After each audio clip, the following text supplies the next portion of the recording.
The book of Isaiah chapter 58 9వ వచనం మనం చదివితే, పిలువగా, అప్పుడు అంటే ఎప్పుడు అనేది ఇప్పుడు దాకా మనం విన్నాం కదా, అప్పుడు నీవు పిలువగా యెహోవా ఉత్తరమిచ్చును. చెప్పండి, దేవుడు ఏమిస్తాడు? ఉత్తరం ఇస్తాడు. నీవు మొర్ర పెట్టగా ఆయన నేనున్నానను. ఆయన నేను ఉన్నానను. నేనున్నాను అంటే ఎంత ధైర్యంగా ఉంటుందండి మనకి. ఏదైనా కోర్టు కేసు అయినప్పుడు సుప్రీంకోర్టు లాయర్ గారు మనకు తెలిసి నేనున్నాను, నేను చూసుకుంటాను అన్నాడు అనుకోండి, ఎలా ఉంటుంది? ధైర్యంగా ఆయన చూసుకుంటాడట అని కదా. మన యొక్క నమ్మకం, మన యొక్క విశ్వాసం కొన్నిసార్లు మనుషుల మీద పెట్టుకుంటున్న బైబిల్ సెలవిస్తూ ఉంది.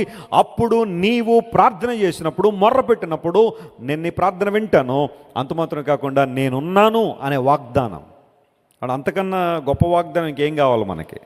నేనున్నాను అనే మాట ప్రభు మాట్లాడుతున్నాడు. I'm there for you. నీకోసం నిలబడేవాడిని, నేను నీకోసం నిలబడతాను. ఎవరు లేరని ఏడుస్తున్నావా? ఈరోజు ఒంటరిగా ఉన్నానని బాధపడుతున్నావా? ఎవరు నన్ను ఆదరించేవాళ్ళు లేరండి. వెస్లీ గారు కనీసం పలకరించేవాళ్ళు లేరండి. నా కన్నీటి నుండి కారుతున్న కన్నీటి బిందువులను చూసేవాళ్ళు కూడా లేరండి. ఏడుస్తున్నాడు ఒంటరిదానిగా, ఒంటరివాడిగా, ఎవ్వరూ నాకు లేరు అని బాధపడుతున్నావా? Claim this promise.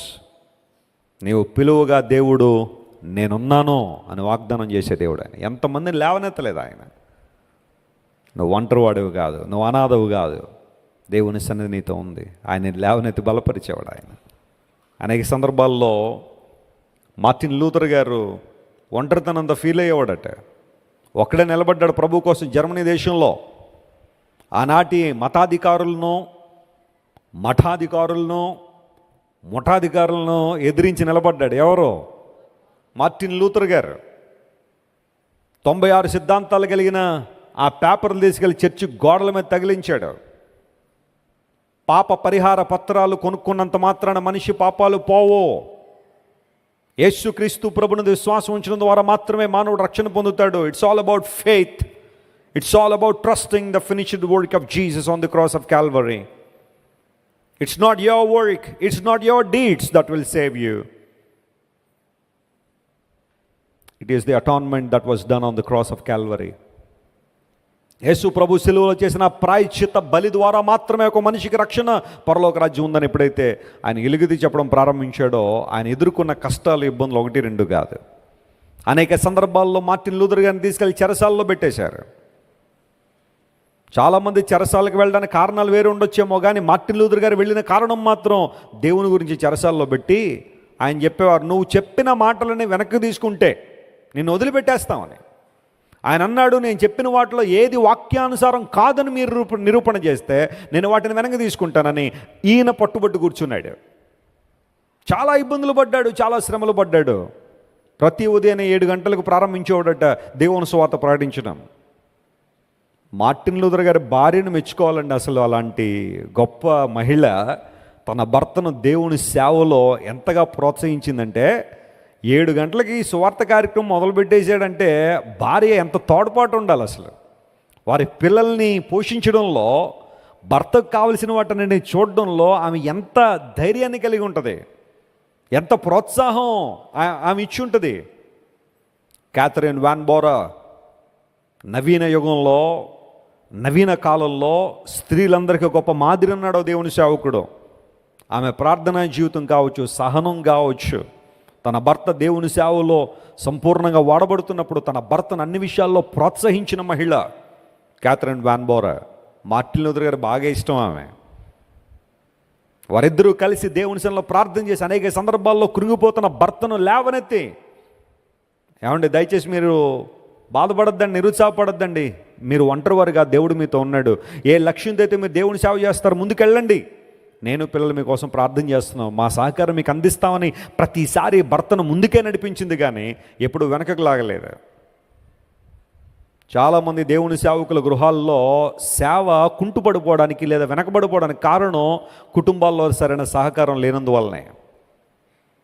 కానీ అభివృద్ధి పొందిన సేవలు చూడండి, భార్యాభర్తలిద్దరూ కలిసి ప్రార్థన చేయడం, కలిసి సువార్త సేవలో వాడబడ్డం, ఒకరినొకరు ప్రోత్సహించుకోవడం ద్వారా సంఘాలు కట్టబడ్డాయి, సేవలు ప్రోత్సహించబడ్డాయి. మార్టిన్ లూథర్ గారు ఎన్నో సందర్భంలో when he feel depressed and distressed, God comforted him with his word. తన వాక్యం ద్వారా దేవుడు ధైర్యపరిచాడు, బలపరిచాడు. నేనున్నాను. ఈరోజు నువ్వు ఒక లక్ష్యంతో ముందుకు సాగిపోతున్నావా? ఒక ఉద్దేశంతో ముందుకు వెళ్తున్నావా? దేవుని కోసం ఏదైనా గొప్ప కార్యం జరిగించాలని ఆశ నీలో ఉందా?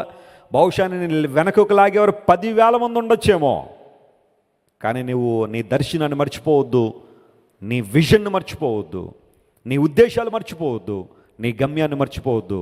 లోకమంతా నీకు ఎదురు తిరిగిన, లోకమంతా నేను వెనకకు లాగిన, నీ దేవుడు నీకున్నాడు, ఆయన నీ పక్షంగా నిలబడతాడు. నమ్మిన వారు స్తోత్రం చెప్దాం. హల్లెలూయా.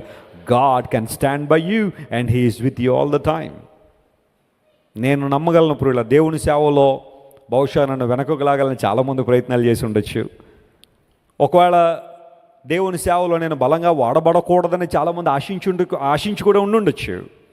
కానీ నా దేవుడు నా పక్షంగా ఉన్నాడు కాబట్టే, ఆయన తన హస్తంతో నన్ను బలపరుస్తున్నాడు కాబట్టే, నా వయసుకు మించి, నా స్థాయికి మించి, మా ఆర్థికమైన పరిస్థితులకు మించి కూడా దేవుడి రోజున వాడుకున్నాడు. కారణం ఏంటో తెలుసా? నా దేవుడు నా పక్షంగా ఉన్నాడు, ఎల్లప్పుడూ ఉంటాడు. ఇదే నా నమ్మకం, ఇదే నా విశ్వాసం, ఇదే నా యొక్క నినాదం. మా తల్లిదండ్రులు పరిచర్య ప్రారంభించినప్పుడు కూడా వాళ్ళని ప్రోత్సహించే వాళ్ళు ఎవరు లేరు. మా తండ్రి గారిని ఆయా ప్రాంతాల్లో సంస్థల్లో రమ్మని పిలిచిన వాళ్ళు కొంతమంది ఉన్నారు, కానీ మా తండ్రి గారు ఒప్పుకోలేదు. దేవుని సేవ నేను చేసుకుంటానండి. ఇద్దరితో ప్రారంభించిన పరిచర్య ఎన్నో ఒడిదుడుకులు, శ్రమలు, ఇబ్బందులు, ఏనాడు వెనుక తిరగలేదు. ప్రభువు మీద ఆధారపడమే, ఏదన్నా ఉంటే ప్రార్థన చేయడం అంతే. ప్రభువా నువ్వే మా పోషకుడు అని నువ్వు పిలిచావు, ప్రభువా నువ్వు ఇవ్వగలిగిన దేవుడు నాయన. సైకిల్ కూడా లేకుండా కాలి నడక మీద సేవ చేశారు మా తల్లిదండ్రులు ఇద్దరు. సైకిల్ కూడా లేదు, ఇద్దరు నడిచే సేవ చేశారు. 1982లో నేను పుట్టినప్పుడు మా అమ్మగారు చెప్తూ ఉంటారు, నాయన నువ్వు పుట్టడానికి కొన్ని నిమిషాల ముందు కూడా నేను సువార్త సేవకు ఎక్కడికో నడిచి వెళ్ళి వచ్చాను. దేవుని కోసం ప్రయాసపడ్డారు. ఆ ప్రయాసలో దేవుడు వారి యొక్క విశ్వాసాన్ని పరీక్షించాడు. అనేక సందర్భాల్లో దేవుడు బలపరిచాడు, గొప్ప కార్యాలు చేశాడు. ఈ రోజున అనేక మందికి ఆశీర్వాదకరంగా మమ్మల్ని నిలబెట్టాడు అనడంలో సందేహం ఏమీ లేదు. నేనున్నాను. I'm there for you. నువ్వు పిలిచినప్పుడు నేనున్నాను. నువ్వు ప్రార్థన చేసిన నీ ప్రార్థన నేను అంగీకరిస్తాను. ఎంత గొప్ప దేవుడు ఆయన. మా తల్లిగారు మా కోసం చాలా బలమైన ప్రార్థనలు చేస్తారు. I always trust my mother's prayer.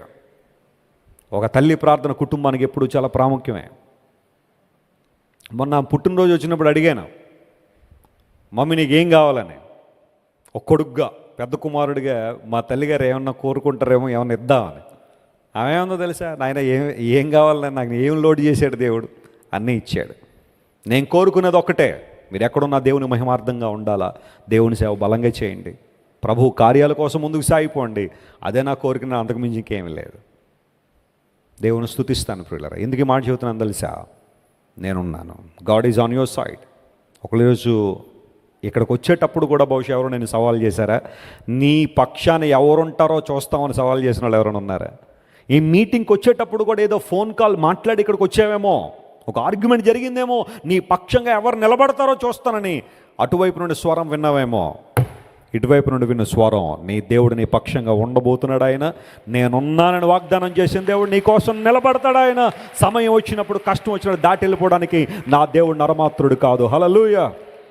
God is with his people. దేవుడు తన ప్రజల పక్షంగా ఉన్నాడు. ఆయన ధైర్యంగా ఉండు ప్రియ దేవుని బిడ్డ, దేవుడు నిన్ను బలపరుస్తున్నాడు. ఆయన మీరు ఇంతవరకు విన్న దైవ సందేశం మరియు దేవుని సేవకులు చేసిన ప్రార్థన మీకు ఆశీర్వాదకరముగా ఉన్నదని విశ్వసించుచున్నాము. ఈ సందేశాన్ని మీ స్నేహితులకు, బంధువులకు షేర్ చేయండి. మీకు ఏదైనా ప్రార్థన అవసరత ఉన్నచో మా ఫోన్ నంబర్లకు కాల్ చేయండి. దేవుడు మిమ్మల్ని ప్రేరేపిస్తే విశ్వాసంతో సాగుచున్న ఈ పరిచర్యను ప్రోత్సహించండి. మరిన్ని వర్తమానాలు, పాటలు వినుటకు జాన్ వెస్లీ మినిస్ట్రీస్ అను మా యూట్యూబ్ ఛానల్ను సబ్స్క్రైబ్ చేసుకొనండి. ప్రభువైన యేసుక్రీస్తు కృప మీకు తోడైండును గాక.